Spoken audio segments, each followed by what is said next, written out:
Hello everyone and welcome back to another Hashtag Trending. Ali Reza here with another election special. Stick around. This coming Friday is the big day we've all been looking forward to, Election Day. Iranians across the world, with one exception that I will get into later, will hit voting polls to elect Iran's next president. As of recording of this edition, all 7 candidates are still in the race, representing a full spectrum of political discourse and a broad range of opinions, ideas, and solutions to offer. During the course of campaigning, the candidates always make promises to gain electoral support. But what matters more than the promises themselves is the will to honor them after one is elected president. That's what the leader of the Islamic Revolution, Ayatollah Sayyid Ali Khamenei, pointed to in this thread, which reads, "Each candidate must be committed to social justice, reducing rich-poor gap, boosting domestic production, and fighting corruption, smuggling, and excessive imports. They must state this today so that if they don't do so after winning, supervisory bodies can hold them accountable." He also mentioned in another tweet, "All individuals should feel it to be their duty to not only take part in the elections, but also to enjoin others to do so. This is enjoining the truth, and enjoin each other to follow the truth." Quran, Surah 103, verse 3. So far, 2 televised debates have already been held involving all the 7 candidates. But depending on the time you're watching this edition, a 3rd and final debate has also been held or is underway. But don't flip the channel just yet. Let's review some user comments instead.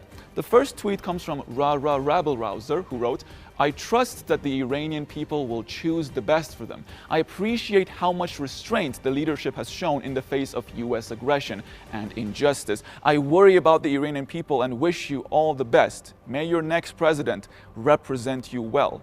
Well, thank you, Rabble Rouser. Our next comment comes from Hidden, who wrote, "We all vote for the love of this holy flag and the blood of the martyrs. We choose how we live.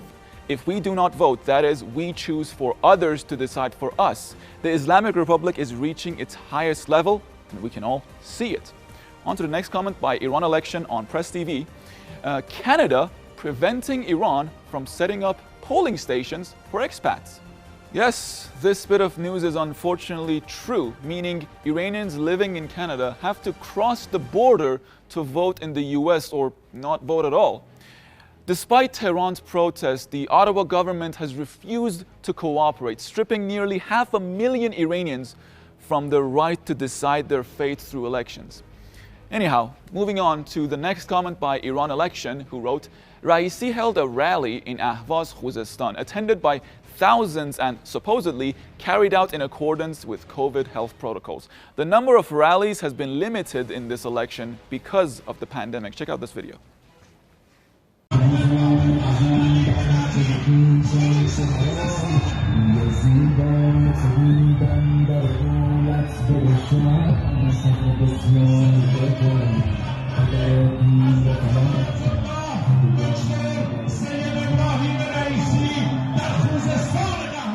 Okay, we got a couple of tweets by Fereshte Sadeghi. The first one reads, "Raisi insists cruel sanctions should be lifted. He says any elected government should have sanctions lifting and neutralizing them as its priority. But we shouldn't allow sanctions affect our economy." She also has a tweet about Abdulnasir Hemmati, which reads, "Abdulnasir Hemmati describes himself as the voice of the voiceless, the power of the powerless." The voice of the voiceless. I could have sworn I've heard that somewhere on Press TV before. Anyways, our next comment by Kian Sharifi reads, "Jalili joins Hemmati in his criticism of the format of the debate and takes it a step further by criticizing the questions, says everyone should debate over the same question. Ghazizadeh Hashemi also criticizes the lack of questions about the coronavirus pandemic." Our team did its best to pick tweets representing all candidates, but it's not our fault that some of the candidates and their supporters don't tweet in English. So in case you see your favorite candidate's name is not shown up here on the screen, well, it means maybe you should start tweeting more about them. On to our next comment by Mohebbe Ahl Bayt, who wrote, "If your political party does not implement its plans, leave immediately." On to our final comment of the day by Amir Arsalan. He wrote, "Leader of the revolution said, the cure for the country's burning pain is the excitement of the election and the public presence, and then the selection of the right person and the right person in the presidential election." All right, that's going to be it for me in this edition of Hashtag Trending. Let's get back to the studio. Until the next edition, take care and bye-bye.